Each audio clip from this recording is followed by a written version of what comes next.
Sfilano sottosegretari, europarlamentari, sindaci di tutto il Veneto, lo squadrone di governatori del nord, circa 2000 persone in sala, ma spiccano due assenze illustri che alla fine si notavano di più rispetto a tutta la platea leghista accorsa a Padova per ascoltare il discorso di Matteo Salvini, il manifesto della sua ricandidatura a segretario.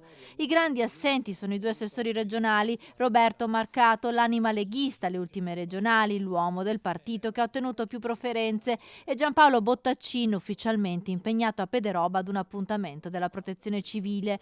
Chi non c'è, ma suo malgrado è protagonista anche dei ragionamenti della base leghista, è il generale Roberto Vannacci. Vannacci è un'altra cosa, Vannacci è una persona importante, però Vannacci non è Lega. Noi crediamo nei nostri leader. Vannacci è potente.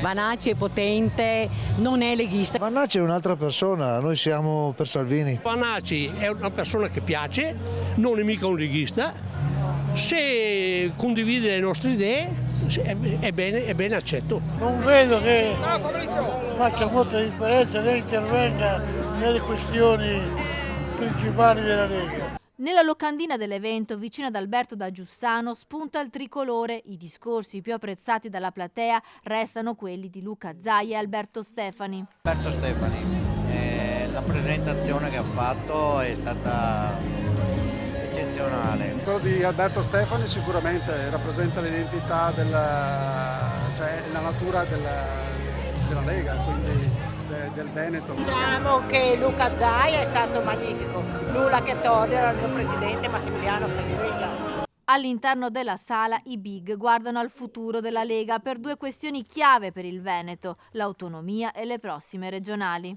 Mi piace pensare alla Lega, come si diceva prima, della concretezza, la Lega del buon governo, sperando fino alla fine che possa essere ancora Luca Zaia l'interprete di questo buon governo, anche perché non siamo solo noi a dirlo, ma sono i cittadini del Veneto. Il contenitore di oggi diventa un contenitore che deve essere in grado di lanciare le idee per il Veneto del futuro.